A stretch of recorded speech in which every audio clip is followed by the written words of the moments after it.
What's good? What's good? We are back. Yours truly, one and only Paul Masson. Another live for Fayettenam Friday. We live every Friday, 7 p.m. Eastern Standard Time on Facebook, Instagram, and YouTube.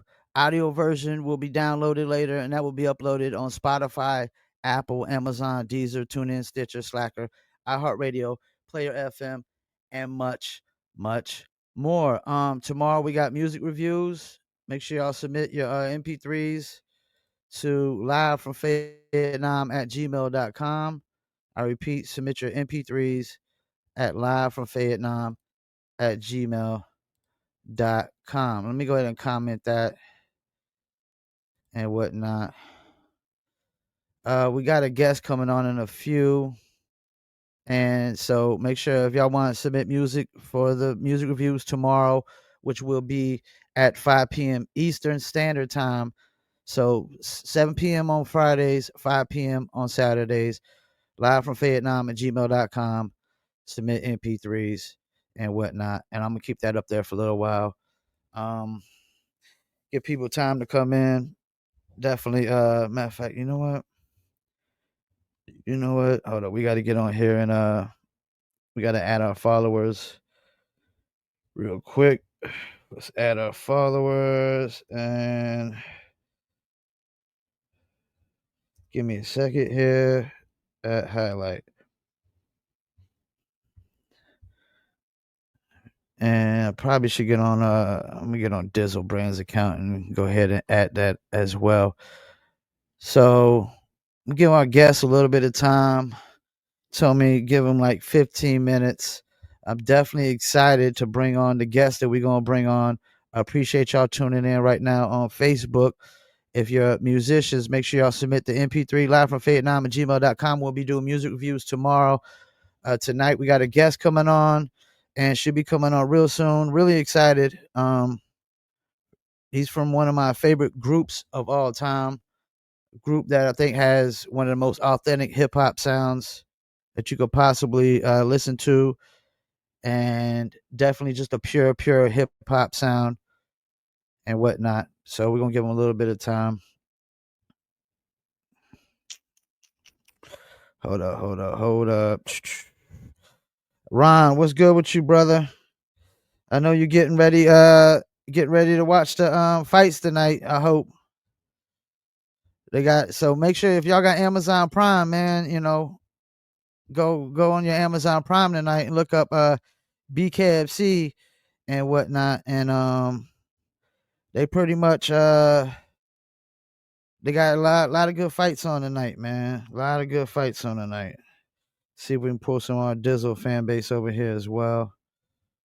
Because this show is brought to you by Dizzle Brand Premium Luxury Liqueur.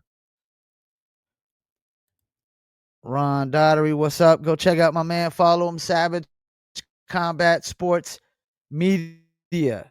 You see him right down there in the corner holding the microphone. That look like him and Jeff Houston right now.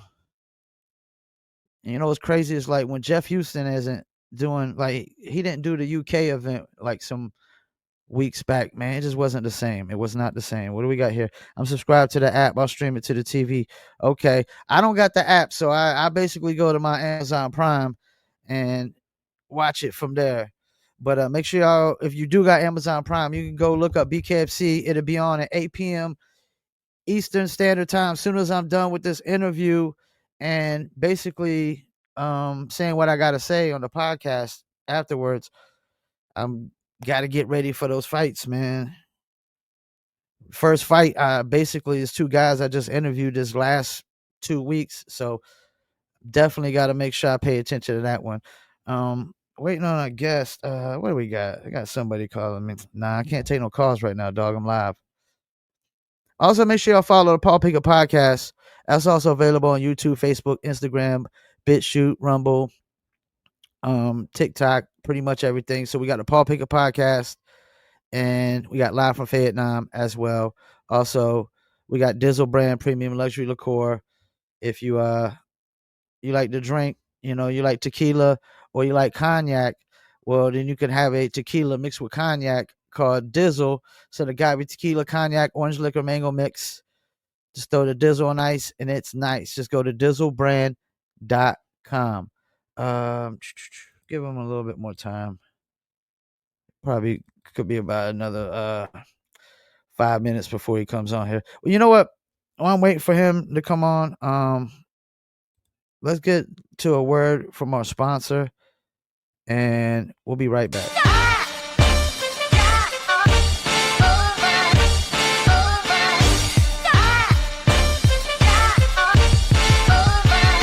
That Dizzle ain't no joke, got me addicted, ain't no coke. Let's just have a toast. Anybody want some smoke? Cause it's up, I be Dizzled up.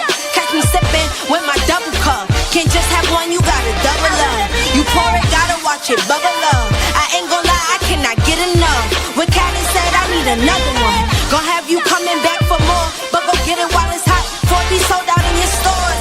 That Dizzle.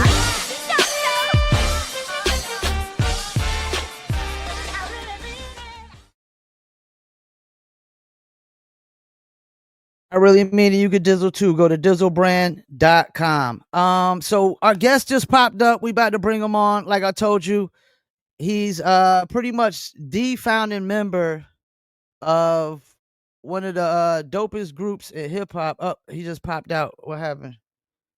Hopefully he come right back. Let's see what's up. Hold on. Let me text him real quick.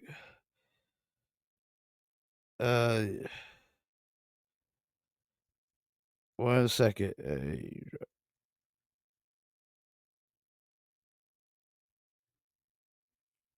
Oh, there he goes. All right, so here he goes. He's back. So, like I said, basically, he's the founding member of one of the most authentic hip hop groups I think of our time, man. I just love the sound that they put out. It's definitely a pure hip hop sound. I think when you think of hip hop, you gotta think of these guys. Let's bring on the one and only 5FT of Black Moon. How you doing, man? What's going on, champ? You can hear me? How's your night, man? Yeah, how's your I night? can't complain at all. It's beautiful outside. Were you still in New York?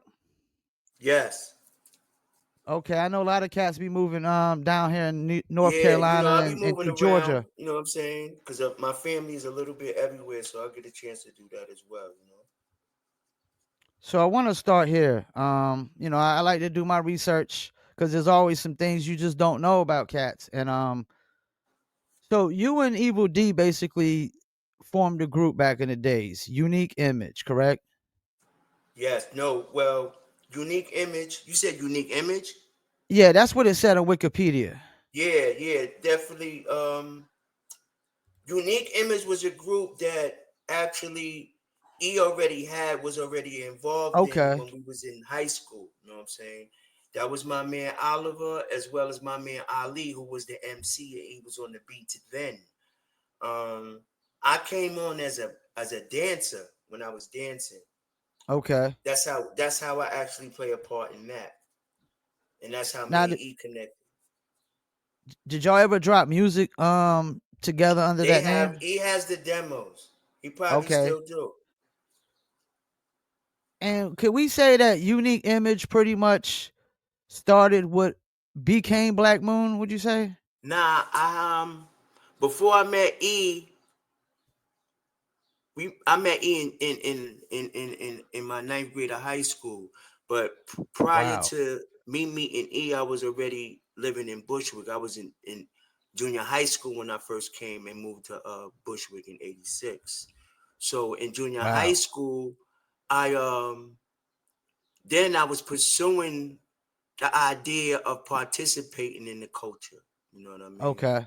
And I guess I picked up the dancing motion of it and the rhythm of it more than the MCing part of it, you know. Would you think in those earlier times though, it seems like I interview a lot of cats. I mean, like Channel Live said they were dancers before.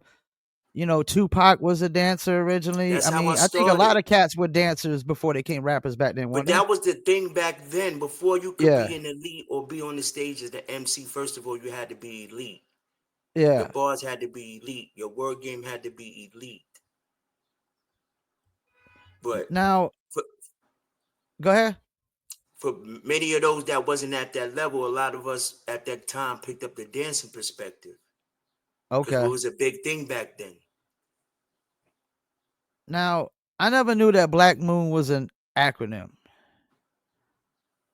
I'm sorry, repeat that again. Black Moon. I never knew it was like it was like an acronym. So Yeah, it's they an say it acronym. stands for Brothers Lyrically Acting, Combining, Kicking Music Out on Nations. Now, did you come up with the acronym first or the name first and then the acronym later? I think that's something Buck came up with the acronym for that. So it came later. It came later then, basically. Yeah, it came later on when we was trying to add more definition to the group. Yeah, because that'd be a lot to have to say for Hold on one a second. group. Yeah, go It's ahead. sounding it's sounding it's sounding it's sounding muffled. Okay, I'm about to say that It that's a sounded lot. distorted rather. Oh, for real? Yeah, your mic is sounding distorted. Okay, let me see. Let me I don't see. know if that's my side or your side. Okay, but You want me to leave and come back in? I don't know if that really change it or whatnot. It could be the connection dropping here and I there. still can't understand. You sound very distorted. Oh, I do. Okay, now Okay, you're good. Now you're good. okay, Okay, I okay. got you now. Yeah, we locked in. So, I was just saying, like, trying to say that whole acronym would be like crazy, like trying to introduce y'all brothers lyrically acting, combining, kick it. Next That's a up, lot to brothers say. lyrically acting, combining, kicking music out on nations. Everybody give it up. That's a lot to say. So, y'all released the first single, "Who Got the Props?" Yes, 92, which became an underground hit. It was number 86 on the Billboard charts. For a hip yes. hop record, was that pretty high back then? Yes, it was. That's what I thought. It was, on top of the fact that it was an independent company that we came out of. Okay. And we really didn't have no budget money, you know what I mean? It cost 250,000 for the rollout. We didn't have that. Damn. And I mean, y'all signed with Nervous after that. They were like a house label typically, right? Right, technically, yes. Were they kind of wary at first of trying to sign a hip hop act since they only fucked with house music at that time? I don't I well we got to Nervous through Chuck Chill Out. Okay, yeah, I saw that. Yeah. So we had performed at this talent show that was in Manhattan, hosted Okay. by Hank Love and Maria Davis at that time. And we went there, and actually we was about to leave because they was taking too long. It was seeming like they wasn't gonna let us get on the stage, but then she ran up on us and was like, "Y'all don't leave yet," you know what I mean? And we went up there and did our thing, you know what I'm saying? After the fact of when we finished the performance, Chuck Chilla had walked up to us and asked us asked about the group, what's our name, things of that nature, what, trying to do it. Then he handed me the card. Hmm. Been in contact with him, you know. And that's how y'all's relationship pretty much built Yeah, after that's how that? we connected. Yeah, we gave Chuck the call the next day, and then he set it up to go to Nervous, and we went to Nervous. We didn't have no demo. Okay. Our attention came from the stage show performance before we even got to any verses, any choruses, or any hooks that people have come to fall in love with over the years. You know, Now, later y'all recruited Evil D's brother, Mr. Walt, and it says like it was recording for pre-production on the debut studio album. For people who don't know, what would that entitled? pre-production. Yeah.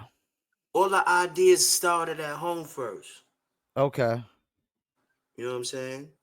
Back then, I think he was working off the task game.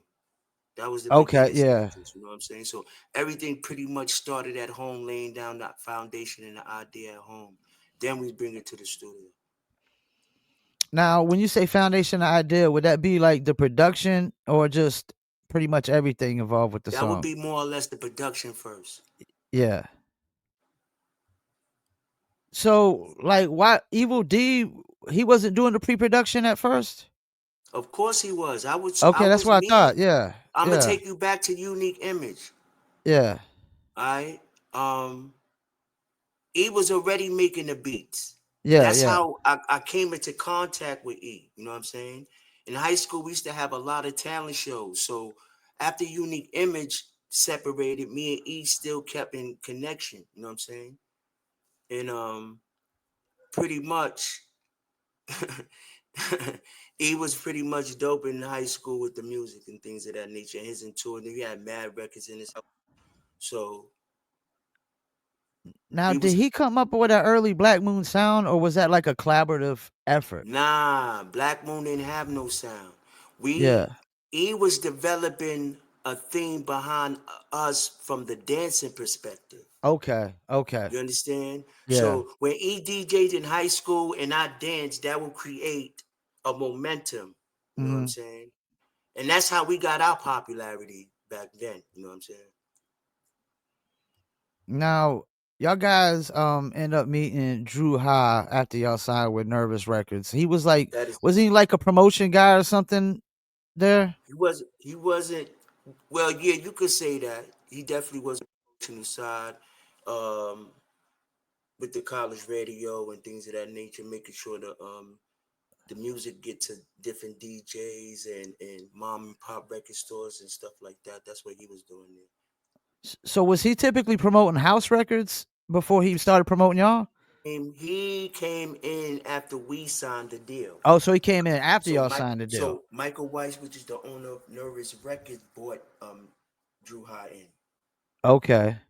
to assist him with the situation as far as the new hip hop product that was being developed at the label.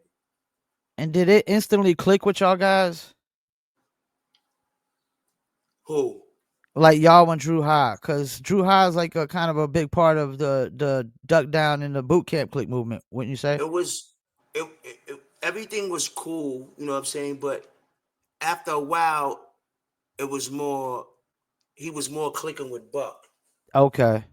You know what I'm Okay. saying? On y'all's first album, y'all had Smith and Wesson. Um, like how long of a relationship did y'all have with them up to that point? Well, um, I know Steele always says that he met Buck through his sister Tracy, and that's how he knows. But I know Steele from Brownsville. His moms and my moms lived in the same, grew up in the same building, 131 Belmont Avenue. So pretty much, I didn't know him as, Steele then. You know what I'm Yeah. saying? But the acknowledgement was definitely there in passing.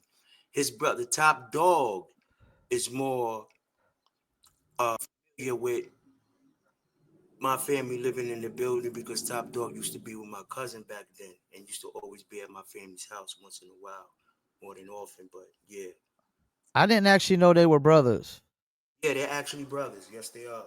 Now, I interviewed Supreme the Elohim a while back on here, and I know he was cousin. He's cousins of Still. That's family. We all grew up in the Yeah, sandbox of Brownsville. and that's where you're originally from. So, like, what is it about Brownsville? I mean, I've had Smoother Hustle on here, DV Alias Christ, Stellar Dwellers, Illa. I mean, Brownsville just seems like a whole different world. It definitely is. It definitely is a little Vietnamish.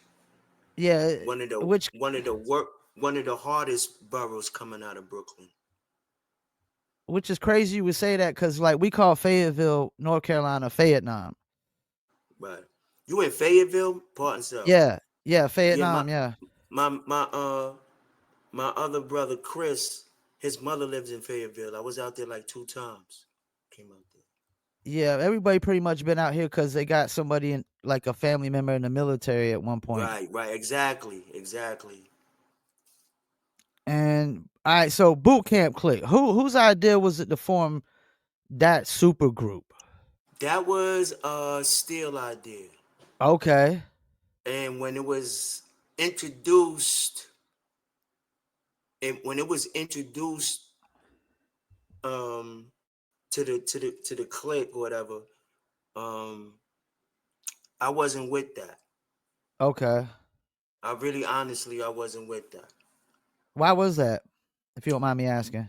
This is perspective. You know what I'm saying? Like, you know,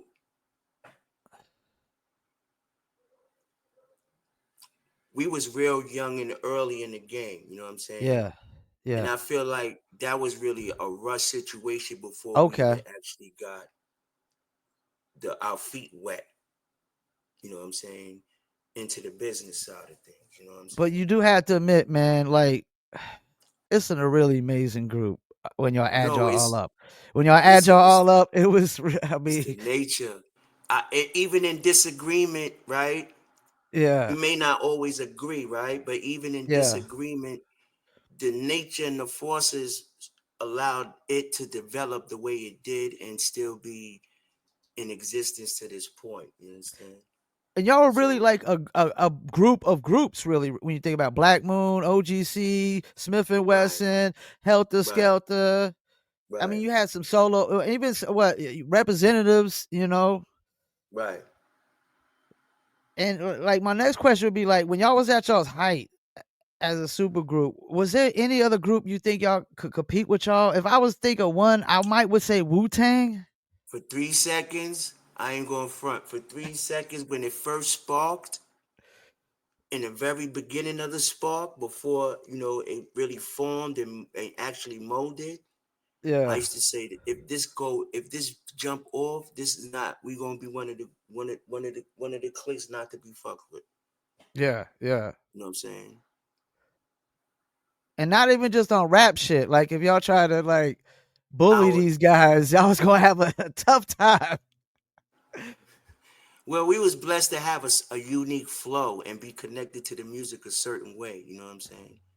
And then I Yeah. think that's what allowed the click to stand out amongst all the other elites.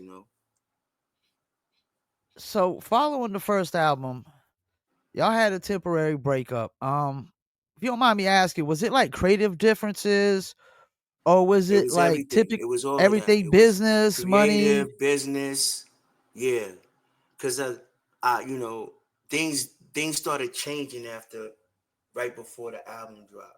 Energies and Okay. attitudes and things of that nature started taking place. You know what I'm saying? I mean, like, a lot of egotistical things started taking place. So, those lead to the discrepancy from my perspective, for me. You know what I mean? And, it's something I never really realized in the moment of the time. And I just kind of had to give you a lot of respect for this because I could tell like you're a true team player out the gate. Because like I gotta ask, why weren't you on some of the main singles early on? In the very early beginning, I still was developing my craft. Okay. You know what I'm Okay. saying? Like, I ain't gonna front, even with the confidence, but it was still, even then, it was other energy existing that was bringing forth a discouraging energy, which and added on to that already nervous vibe. You know what I'm saying? Like, Yeah. at the time you had Rakim G Rap, the Elites, you know what I'm Yeah. saying? Chris, you know what Yeah. I'm saying? Chuck, like, Yeah. even though I know in my heart I was dying to be a part of that, you know what I'm saying? But at the Yeah. same time, I don't think I was at a point I've developed the art and the craft along with the confidence to deliver and say, all right, I'm here now. You know what I mean? And I think I've developed that over time, especially after the Enter the Stage album. I think that's a very honest answer, man.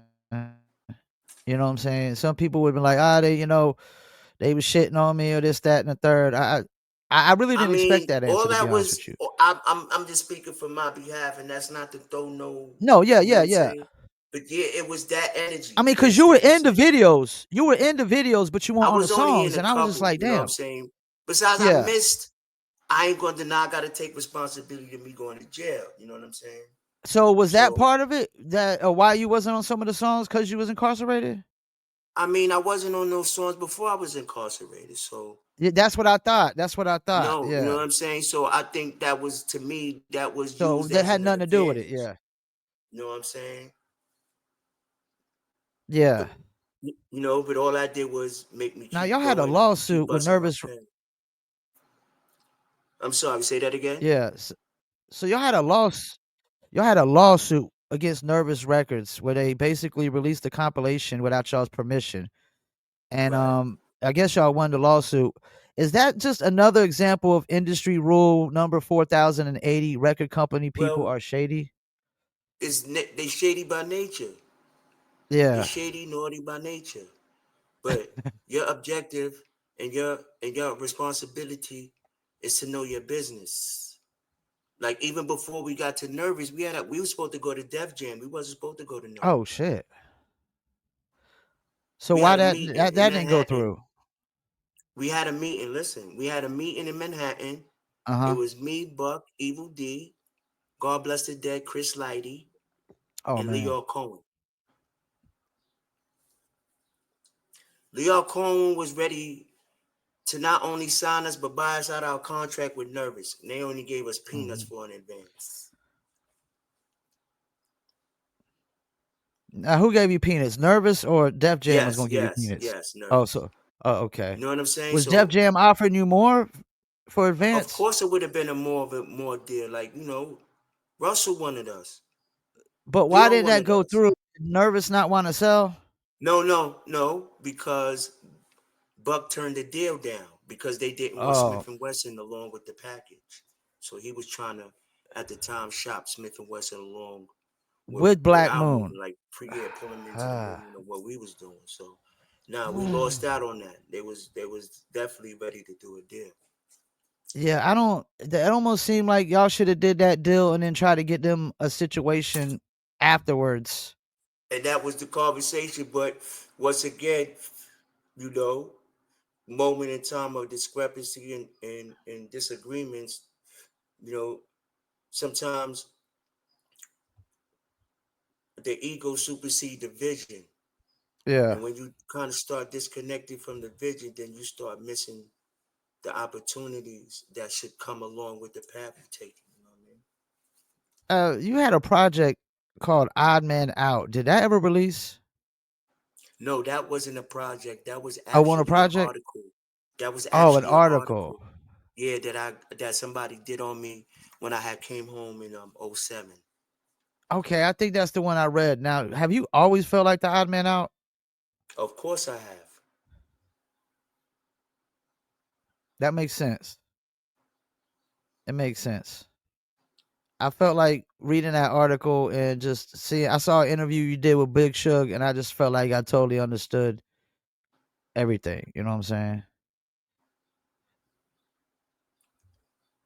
Now, You, go ahead. What you no, about to no, say? go ahead. Now, what was I about to say? Now, I saw in something you said where in an article you said jail is an interesting experience, and Yeah, it was. then you said hip hop sometimes celebrates that. I guess going to jail and stuff. Right. And Uh, look what we got right now. Was I do, lying? nah, and I was gonna ask you, do you think it should not be celebrated, and you think it's weird that I something think like that the that can fact have that this is what the I think. impact you viewed as an artist? Personally, right?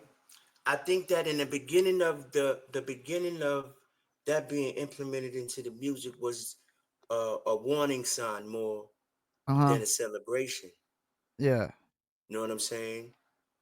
So now that we see that didn't work, people are now more back to celebrating the negativity and those that You look ain't like they lying. prospered from partaking in that element. You know what I'm saying?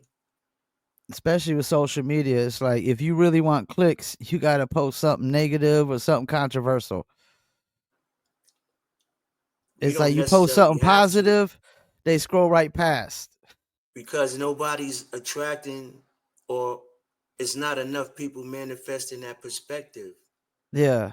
And to even be there, it does take a lot of work. You know what I'm saying? So 9 times out of 10, those that don't have or possess the mentality or the energy or the will, they're gonna do the lesser that's gonna take least work and become something easy and convenient for them. Now, when y'all had the hiatus between the first and second album, were you trying to get a solo deal at that time at all? Yeah, it was. And I was was it working on putting some material together and it trying to was get that. hard? Yeah, it was. It was a real hard. It was real. It was hard because I think that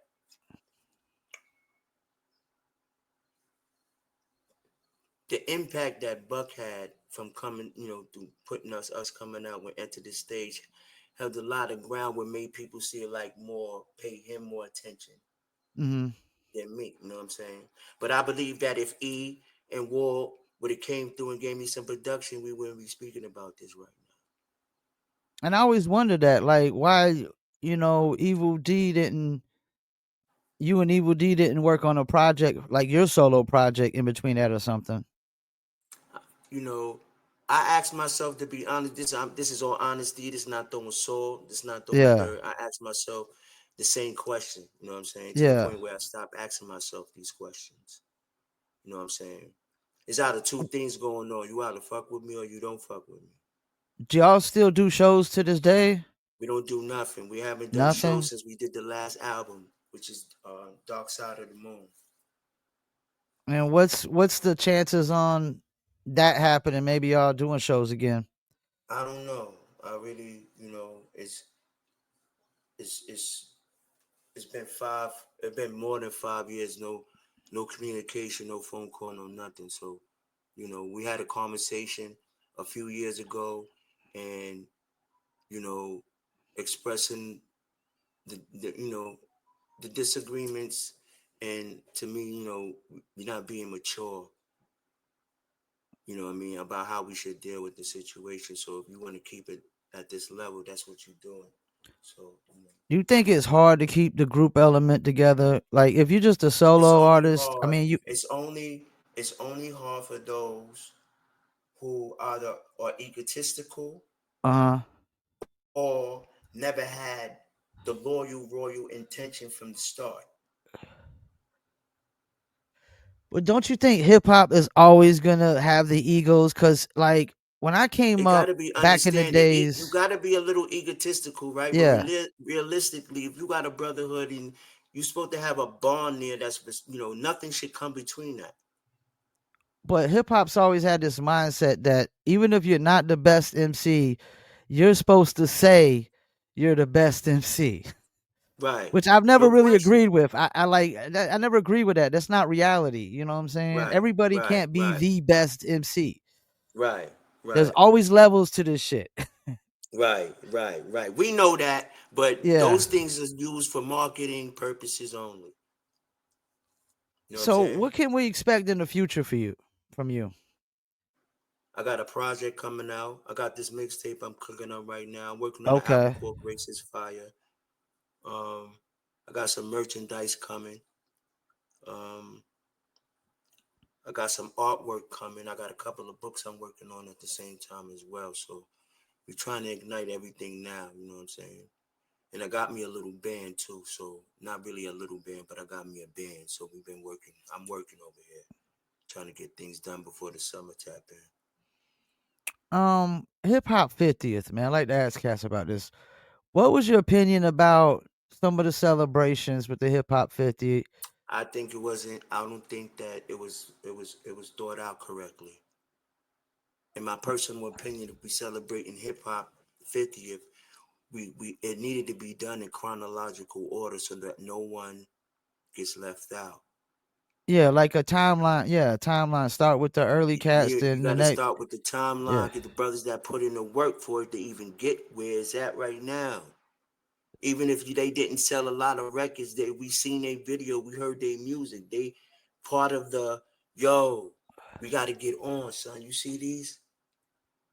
I think part of the problem was there was probably a lot of show promoters that saw an opportunity to just I look at make some life as money off this. the trend. Everything is a snatch and grab nowadays. Yeah, Everything is a snatch and grab. So people could portray the role of they like they care, but they really don't care. yeah, that's what I was getting to. They don't. They just try to make money off of the trend, and whatnot. So they just like, all right, Michael let me book Jackson this ain't old never school really cat, this old changed. school cat, this old school cat, and call it a hip hop 50th. What'd you think about this whole breakdancing and the Olympics thing? I love it. We elevated.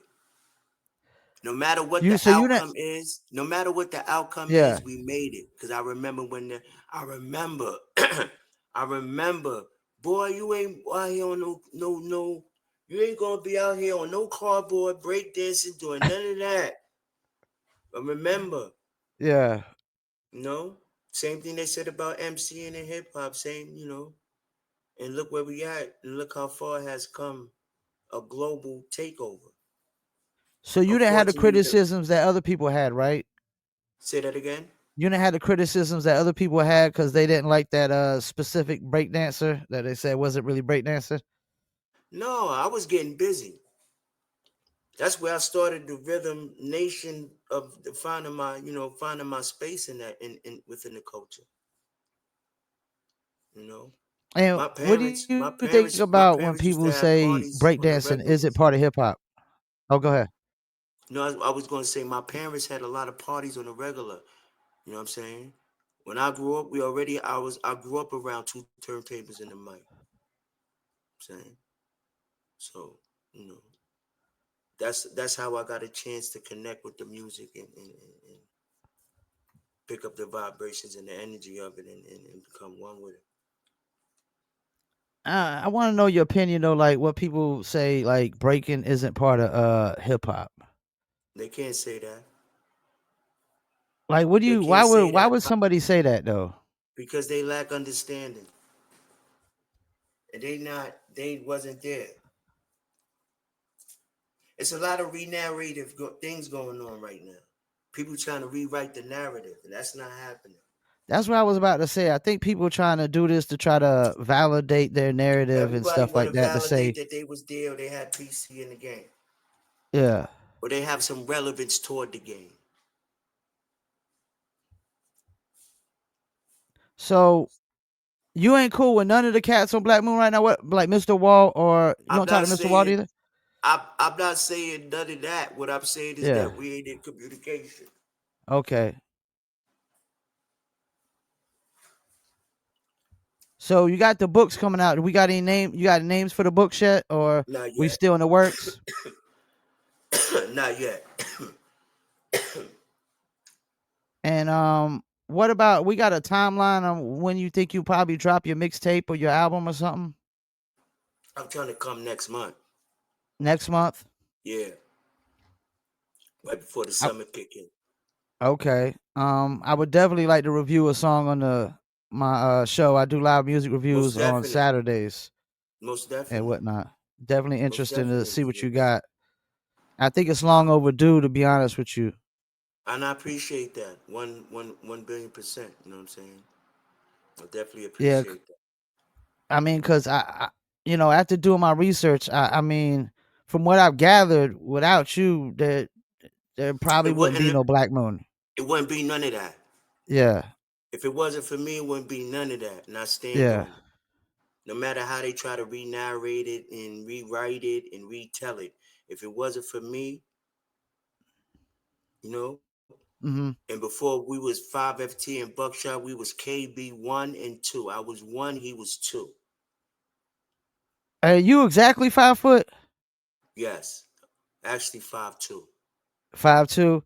Yeah. And you know what I really love is like I'm only like 5'3", 5'4". So you No, like and I basically. wanna I wanna also say that I'm not saying that like, yo, if like I made him write what he said and I made him, you know what I'm saying? I'm not Mhm. saying that part. What I'm saying is I'm a part of that nucleus that created the ability to even do that. You know what I'm saying? I'm the one that bought him the Evil D house. He didn't have none of that. He had no access to none of that. He didn't know who he was. Well, he He was a couldn't even dancer get in the originally house too, at right? first. Huh? He was a dancer originally too, right? Yeah. That's how I met him. Yeah. I met him in Brownsville at the center where I was always dancing at. There at the center where I was dancing at in Brownsville, 430 Saratoga. I used to see Scoop and Scrap. Kenny and Sean, those is Big Daddy Kane and Coogee Rap Dancers, Master Ace, Lazy Lays, they all used to be in the center. Wow. That's where I started my beginning. I started a little before that, but that was definitely like the time I was taking to nurture my craft when I was dancing at the time. Damn. That's crazy. What would you say your most memorable moment in your career so far?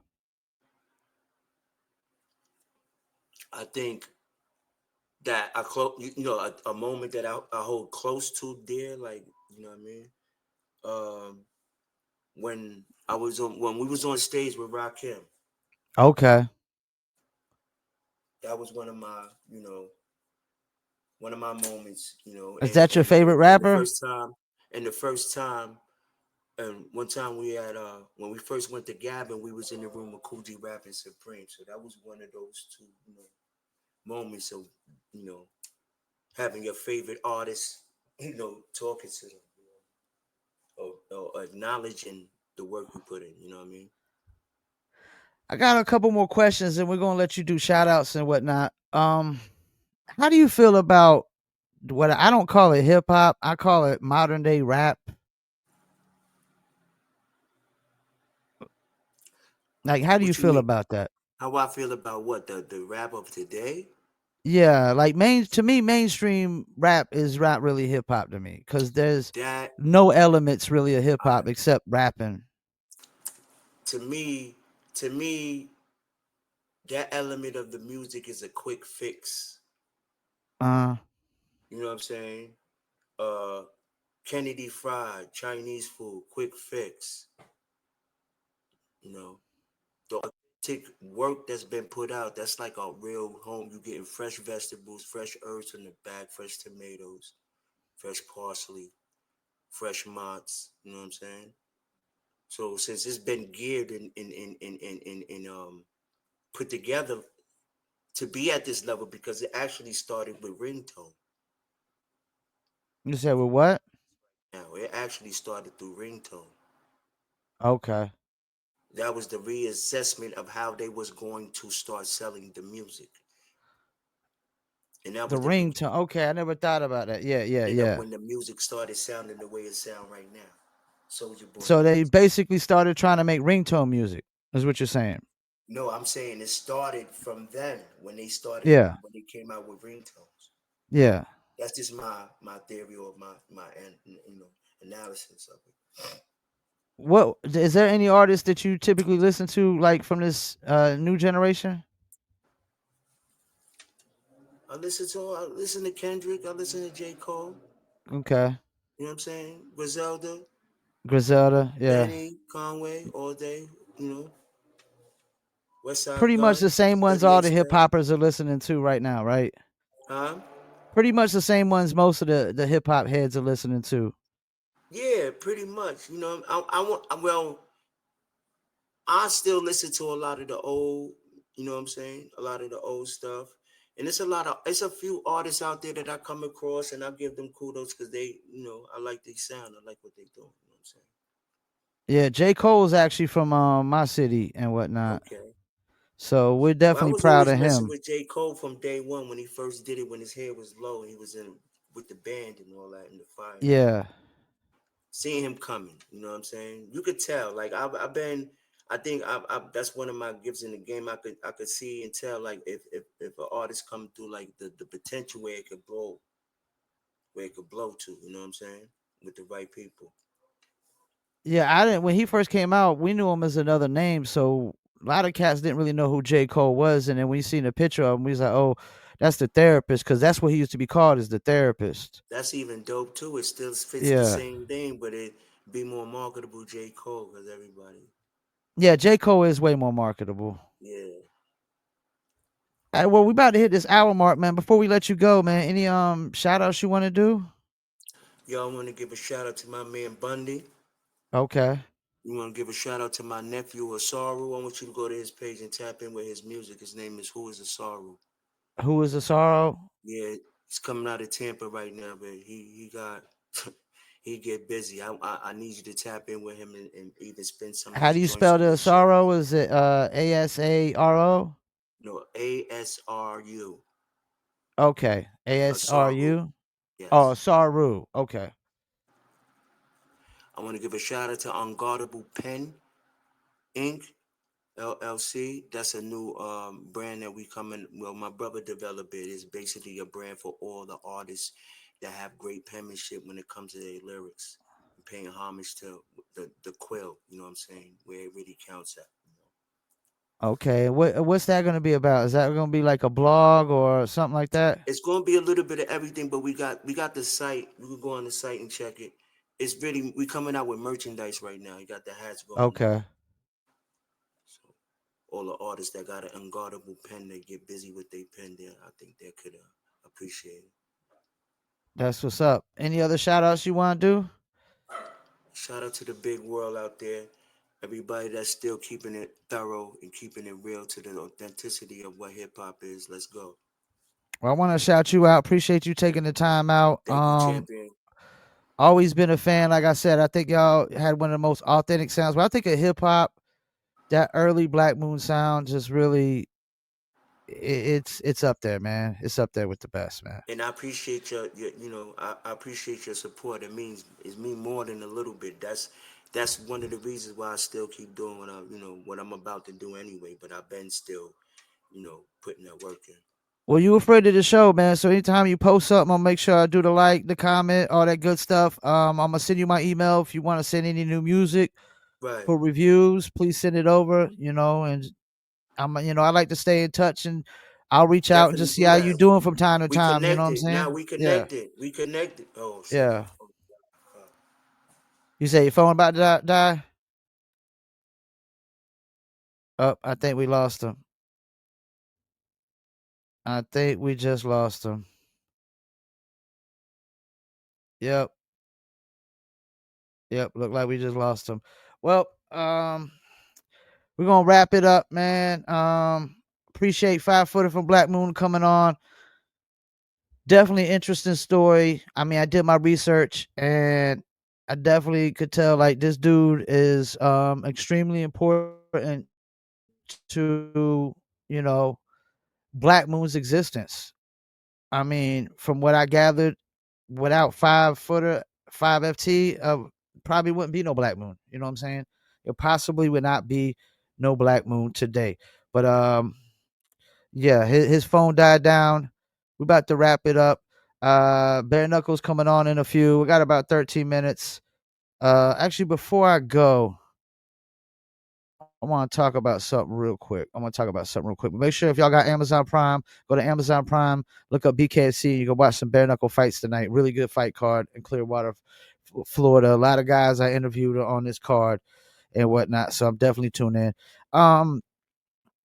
Something I want to talk about. Like, we got to get back to traditional methods of marketing and promotions. We need to get back to traditional methods. We've let the digital world basically dictate of trying to kill off all traditional things. You know, unsigned artists need to stop trying to copy major label artists or mainstream artists. What you need to copy everything that they did to get to the point of being a mainstream artist or being a major label artist. Y'all copying all the wrong things. Y'all trying to copy all the things that major artists are doing under major situations when you got no marketing budget, you got no investor, anything of that sort.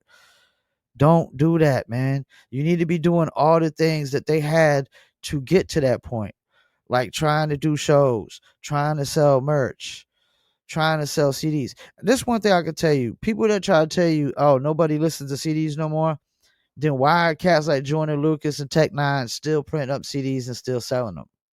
And whether they listen to them or not, people are buying CDs still. That's the thing. It's not whether or not are people still listening to CDs. It's about, are people still buying CDs? It's not whether or not are people still listening to cassettes. Will they still buy cassettes? Will they still buy wax records? You know, everybody's asking the wrong question. Do people still listen to CDs? Who cares? Do they still buy CDs? If they still buy CDs, guess what? Still print them up. If people will still buy a cassette, still print it up. If people will buy wax still, which people still buying wax because artists are selling out wax still. You know, print them up. You know what I'm saying? Try to sell merch. Try to sell CDs. Try to sell anything with your face on it. Create some worth. Because I can tell you in this business, your worth is based on how many people are willing to pay to watch you perform. I repeat, your worth is basically based on how much or how many people are willing to pay to watch you perform. That's your worth. If you think your worth is based off of streaming, I mean, let's think about this. You get $4,000 per a million views or a million plays. If you get 10 million monthly listeners, that's 40,000.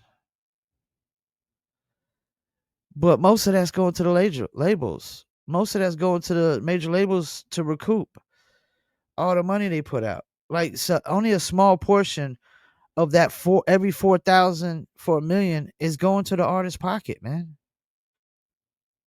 That's crumbs compared to back in the days when you sold a million copies and you got $10 million easy of gross revenue.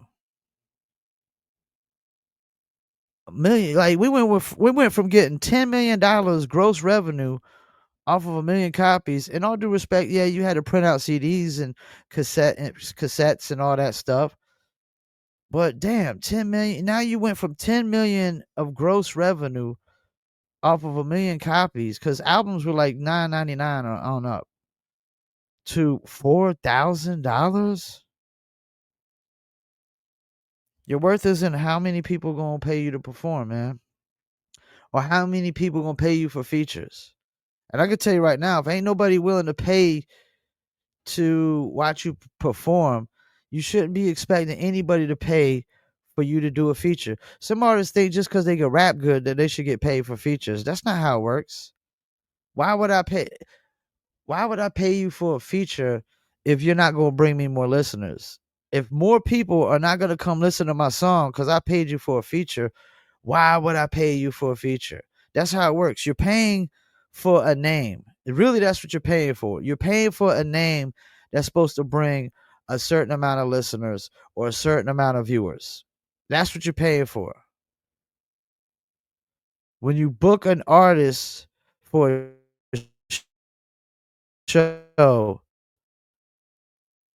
you best to know how many people can they sell out. What's the size venue that they can sell out? You book an artist that only gets 1,000, sells out 1,000 people, and you put them in a $10,000, 10,000 people venue. Money lost, man. Money lost. Your worth is based on how many people are going to pay you to perform. That's how all the old schoolers are still making a living. Cats from the 80s, 90s, dudes with hit records, one hit wonders like Skilo and Young MC and Tone Loc and all these guys, man. They go and perform that one hit every single year, and they could do enough shows and enough run to pay most of probably all their bills for the year. So your worth is based on how many people's gonna pay you to perform. Stop thinking just because you rap good that you bring a certain value. Oh, I'd rather pay a guy who's whack as fuck and gonna bring me a shit ton of fans to pay some dude just that thinks he's dope to rap on my song, and I get this many fans out of it. Zero.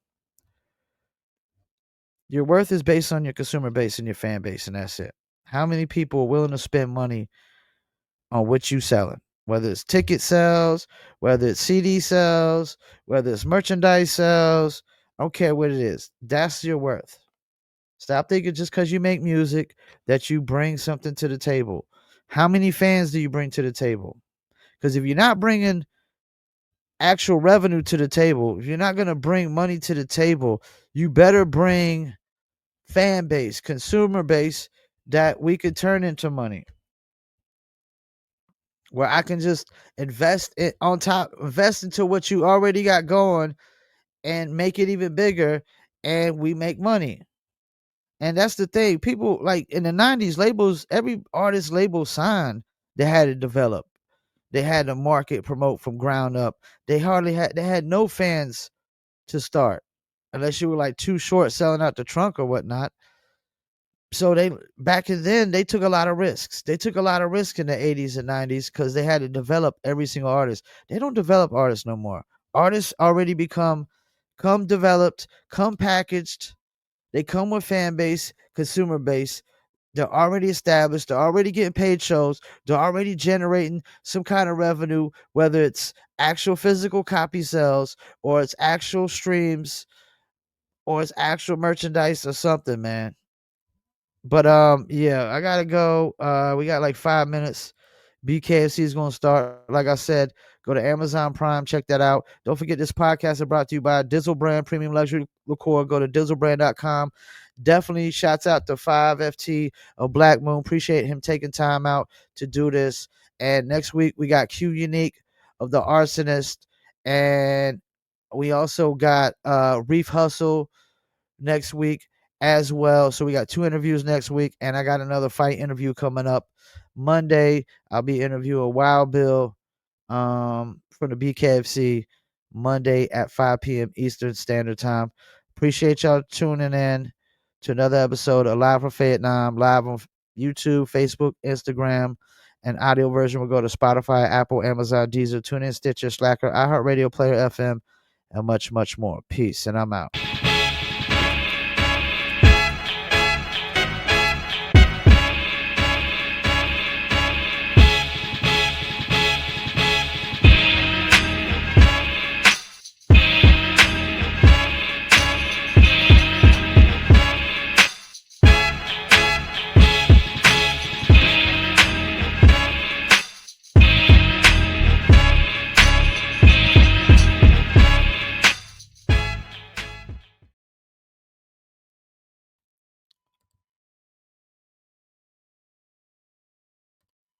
What's going on?